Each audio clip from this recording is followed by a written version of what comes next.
Optimism in Action is produced in collaboration with KAZU, your NPR station for the Monterey Bay area of California. You'll find this episode and archived episodes at kazu.org/sidebar. We give out anywhere between 10 and 30,000 stuffed animals a year. It just depends on the need and who asks. That's today's guest on Sidebar, Susie Hanson, CEO and founder of Teddy Bears with Heart.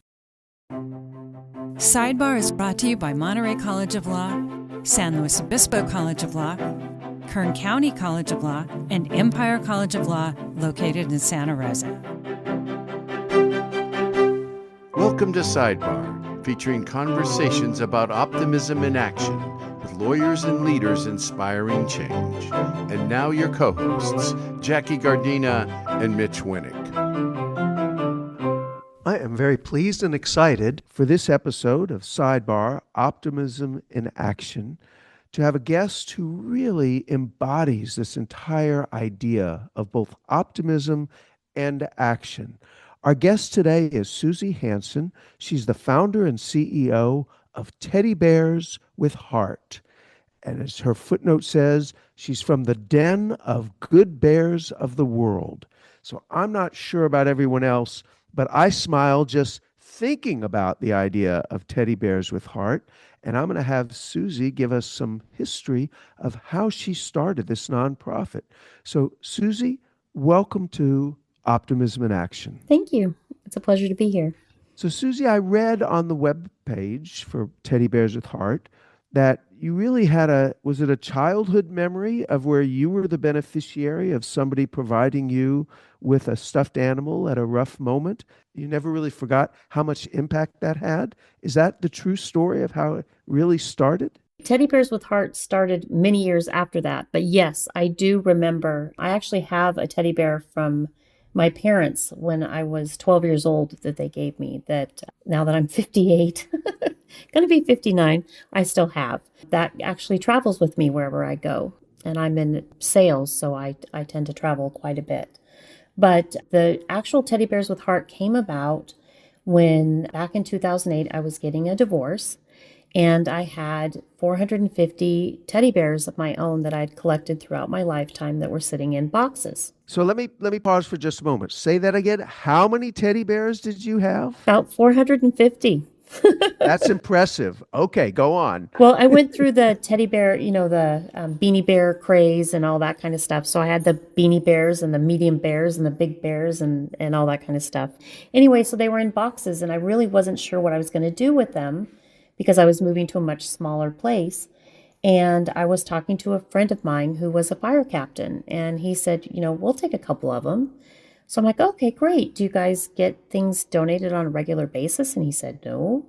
And then I started calling around because I figured if he could take them, then maybe other agencies could as well. So I started calling and it just kind of unexpectedly bloomed from there. People started hearing about what we were doing and donating not only bears, but stuffed animals. Because not everybody finds a teddy bear to be comforting. Especially the kids these days, they like the Squishmallows more than teddy bears. And so this has grown. How many years have you been doing this? Because it's been quite a while. Since 2008. Wow, congratulations. That's quite something. And you're supported by a volunteer team? We have 10 volunteers that have been with me for a while. Then we have people that come in and out that help us. So we're always in need of volunteers during certain times of the year. So like October through December is when we are usually getting the most donated. We work with PetSmart, which is really cool. The way PetSmarts work is that they gift stuffed animals to charities during October to December. Each PetSmart can choose a different charity. And what's great is that when somebody goes in and buys a stuffed animal from them, the $5 goes to help the PetSmart charity that deals with animals, but then they can donate the stuffed animal to the charity that they want to, that the PetSmart has chosen.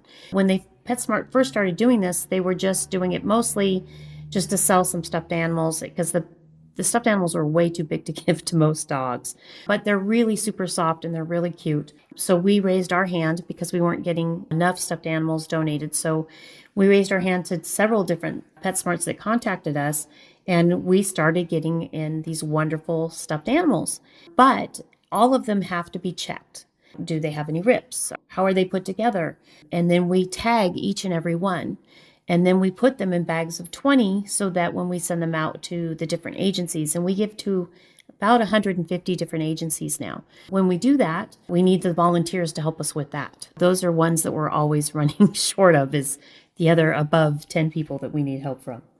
And this isn't just a small organization anymore. I know you say you have 10 volunteers, but you've given out almost 300,000 stuffed animals. Is that correct? It's actually now 350,000 we've done. Yeah. And since 2008, we give out anywhere between 10 and 30,000 stuffed animals a year. It just depends on the need and who asks. And I saw on your website, you said you've got 150 organizations you work with. Give us some examples of who you work with, because I think we get an idea of providing a stuffed animal is a nice idea, but how do they use them and who are you partnering with? That is a really good question. The stuffed animals, it's really funny. When I first started with mine, the ones that I'd given, I did not realize that there are actually particular things that you have to pay attention to when you give out a stuffed animal. There is a reason for I call them the little tushy tags that say not for children under 3. And that is because they have what we call beady eyes. They're eyes on the bear or nose or whatever that a child can grab off with their teeth and choke on. That has happened, unfortunately, many times in the past where people have given away stuffed animals, not meaning, of course, to cause what ends up happening. So we're very careful with who we give to. The police and fire departments tend to take little stuffed animals because they don't have, especially fire department doesn't have a lot of room in their engines for these stuffed animals to take out. And what happens is, for example, I was told a story from a fireman that had gone to a car accident, and they were able to get the parents out of the car without any issue, but the child was stuck. They were going to have to use the jaws of life and all kinds of things to get that child out. And he was being very combative because, of course, there's these strangers and mom and dad aren't there. And he was very afraid. The fireman ran to the truck, got a teddy bear, brought it back to him, and it really calmed the child down because that was something that he recognized was comforting. They were able to calm him down, get him out of the car, and get him back with his parents. That's a great story. And I can envision a small child and all of a sudden a first responder with all of their gear and their hat and their equipment comes lumbering up. It really envisions something more out of a monster movie than someone there to help. But if they're holding a stuffed animal and talking calmly, I could see how that would defuse the situation and really create a warm environment rather than a terrifying environment. As adults, we know exactly how to process things that are happening to us, and children don't. We've dealt with different things, so we have past experiences, and they don't. Anyway, those were for firemen and policemen are the little guys, and we actually put them each in a Ziploc bag so they stay clean. They don't have to worry about it. But then there's hospitals. So we work with 8 hospitals right now. They take most of the bears and stuffed animals that we give out. Those have to be for all ages. So those have to have no beady eyes. They have to be ready, brand new. All of them have to be brand new. We used to be able to use what I call previously loved before the pandemic, but ever since then, and I totally understand, they all have to be brand new. That's made it a little more challenging, but we like to be detectives and find different things. Those are the ones we use for that. And then we also give to agencies that work with not only children in crisis, but with seniors, shut-ins, like Meals on Wheels. We give to them. We give to the Children's Court in Salinas, the DA's office in Santa Cruz. I mean, it's just a wide variety of people that work with people that are needing comfort. And what we found is it's not only those big bears or the stuffed animals, and we've gotten some big bears. That 9-foot bear from Costco, yeah, I never want to see one of those again. I ended up raffling it off. It's too big for people to take. So when people ask me what kind of bears we want not the huge ones. We want normal size, little is really great. Something else that we found too is that on a daily basis, there's a lot of negativity out there. And when you meet people, when you're at different places, you never know what they're going through in their own life. And people are really good at masks. We all wear masks. And it just depends on where you're at and what you're dealing with. We started another program that's part of this one, not only where we give to agencies, but we now all carry, all of us, the 10 of us, carry what we call Pay It Forward bears. And they're actually other little stuffed animals as well. But we also have those in little bags. But we take those out with us. When we see somebody that's having a bad day, especially the people that are dealing with the public, we will give them a stuffed animal. I was in Utah for work. We were at a restaurant, my friend and I.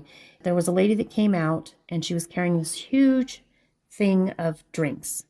And she went to set down one of the drinks on the table, and there were like 12 of them, all came off the platter and just spread all over us and the people that were there. And she just looked so upset, as I would imagine she would be. But she cleaned everything up and came over, and she was almost crying and said, I'm so sorry. I didn't mean for that to happen. It was an accident. And I said, it's completely, totally understandable. I get it. We're the best people to do this with because it's not a problem. I handed her a bear. I said, this is for you. I know you're going through something. So, here, I hope this helps your day be a little better. And she started to cry and said, you don't understand what I've been going through. It's been a really hard month. This really makes a difference for me. It's the people that you meet that work at Starbucks. I'm hooked on those strawberry acai refreshers, unfortunately. And I go through Starbucks a lot, and they know me now, which I don't know if that's good or bad. I've given them several. Support for Optimism in Action comes from the Monterey College of Law, a nonprofit law school serving the Monterey Bay region with evening classes on campus or in a hybrid online format. More details and applications available at montereylaw.edu. That's montereylaw.edu.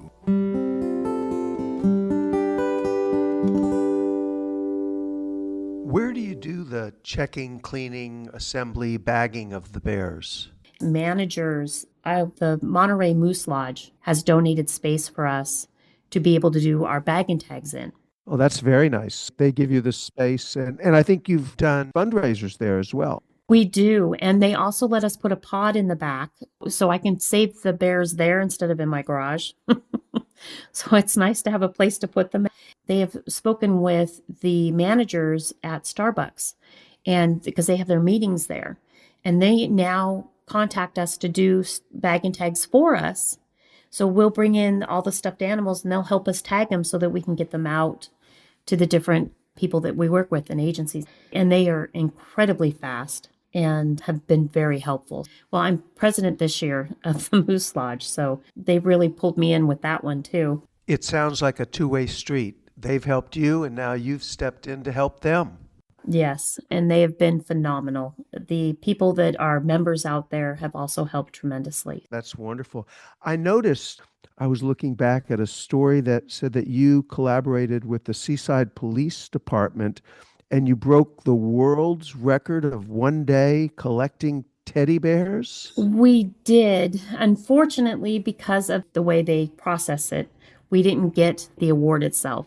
Well, even without the award itself, you should be very proud of that accomplishment. Actually, Chief Borges has asked me several times. I just have not had time to try to do that again. Seaside PD has been phenomenal in backing us up. They've been with us from the very beginning. They're always so kind and helpful whenever we contact them. One of the things we always talk about on our program is how can people help? Obviously, people could participate in fundraising. I believe I saw on your website that you do an online auction, and that's one of your fundraising? We're having one June 8th to the June 15th, and it's on biddingforgood.com. They can find the information on our website as well. We've had some really wonderful donations that kind of surprised me this year. There's a lot of good things on there. There's overnight stays. There's the skunk train, tickets to ride on their train. So it's a national online auction. So people from all over the country get to bid on stuff. Bidding for Good is a wonderful online auction for nonprofits, if there's any nonprofits out there that are looking for ways to fundraise. They're really a good way to go through and raise funds. We do that. We just had a bingo at the Moose Lodge, and we do online auctions about 3 to 4 times a year in order to get interest from people. And so if someone has an interest in volunteering or participating in a fundraising, they should go on your website, teddybearswithheart.org, correct? For sure. I'm happy to talk to anybody. And I also see on there that you have something called Bears to Share. Tell me about that. I call it the Pay It Forward program, but where we give the bears out. People can also buy those little bears and take them with them and give them out to people that they see. And we have those on the auction as well, where they can get like 15 or 20, and then they can take those out to whomever. We're going to start selling those on our website. We haven't done that yet. The other thing that I don't have on our website that we will be adding is, because of the negativity that's out in the world, I decided to start 365 days of positivity. So on Facebook, I started Positive Hearts, because if you're going to do anything, you got to do it with heart. And every day I post a positivity on there for somebody. They're going through something harsh or need a little extra words of encouragement. They can go on Facebook, and we're putting out positivities. We've also started handing out not only the little stuffed animals, but little sunflowers or other little things that will hopefully help people have a better day than whatever they're going through. Susie, I hear this story, and this is something that just started with an idea that you had and a big heart that you had of wanting to share and help. I suspect you get calls from time to time from people elsewhere who say, could I do this in my community? And how would I get started? I do get a lot of people contacting me from around the world, actually, for stuffed animals, for teddy bears, etc. And we do try to get them to them if we can. We've found a wonderful place online where you can ship 75 pounds of whatever you want to donate to the nonprofit for $20. We've worked out with them different ways to get these bears out. When I first started, they wanted $5,000 to start a nonprofit, which I did not have. So I looked around online and I found Good Bears of the World. And this is where Good Bears of the World comes from. We're under their umbrella. So I contacted them and said, hey, you do what I want to do. Can we work with you? And they said, well, you can totally be under our umbrella. We just ask that you be a den of. And we report to them every year, and we work with them on different things. That really helped us get going as far as a 501c3. So if somebody specifically wanted to replicate what you're doing, you would suggest that would be a great place to start. Yes. Good Bears of the World. Congratulations on the success with Teddy Bears with Heart. Thank you on behalf of our community for what you do. I am sure that feeling is felt by all of the agencies, the 100 to 150 agencies and hospitals and individual first responders, that you are backing up with a positive way for them to do their job in a better way, in a more humane way.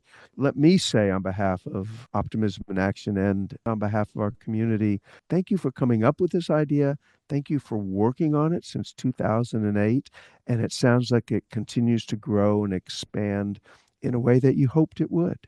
Thank you. The children and the people are so worth it. Our community is so important.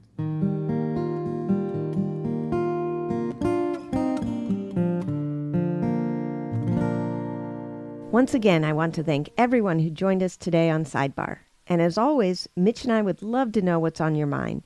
You can reach us at SideBarMedia.org. Sidebar would not be possible without our producer, David Eakin, who composes and plays all of the music you hear on Sidebar. Thank you also to Dina Dowsett, who creates and coordinates Sidebar's social media marketing.